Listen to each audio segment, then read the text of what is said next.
Worship His holy name. Hi, welcome to Man of Faith Ministries. I'm Brian. You're joining me today for chapter 14 of the book of Acts in our New Testament reading. Please, I ask that if you watch these, if you'd like the messages that are in the Bible here, please hit like, because that is how YouTube and wherever else this is posted works the algorithms to actually get the videos and to get the message out to more and more people. So please hit that like button, hit subscribe as well, because that adds to the count as well. And yeah, comment, because I love your comments. I try and reply to every single comment I can, but they are always read. Every single one of them is read. So please, just let's get on to it. Thanks again for joining me today. We're on chapter 14 of the book of Acts, Acceptance and Opposition. In Iconium, they entered the synagogue of the Jews together and spoke in such a manner that a large number of the people believed, both of Jews and of Greeks. But the Jews who disbelieved stirred up in the minds of the Gentiles and embittered them amongst the brethren. Therefore they sent a long time there, speaking boldly with reliance upon the Lord, who was testifying to the word of his grace, granting that the signs and wonders be done by their hands. But the people of the city were divided, and some sided with the Jews and some with the apostles. And when an attempt was made by both the Gentiles and the Jews with their rulers to mistreat and to stone them, they became aware of it and fled to the cities of Lycaonia, Lystra and Derbe, and the surrounding region. And there they continued to preach the gospel. At Lystra, a man was sitting who had no strength in his feet, lame from his mother's womb, who had never walked. This man was listening to Paul as he spoke, who, when he had fixed his gaze on him and had said that he had faith to be made well, said with a loud voice, "Stand upright on your feet." And he leapt up and he began to walk.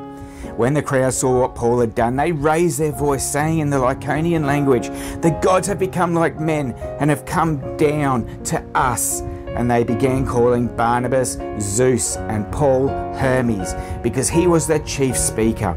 The priest of Zeus, whose temple was just outside the city, brought oxen and garlands to the gates and went to offer sacrifice with the crowds.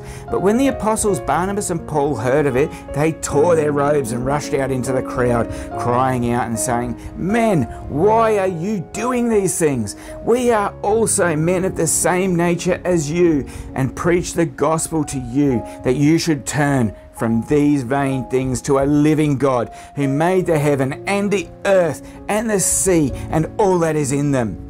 In the generations gone by, he permitted all the nations to go their own ways, and yet he did not leave himself without witness.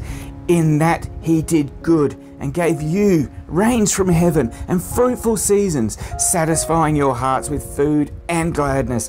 Even saying these things with difficulty, they restrained the crowds from offering sacrifice to them.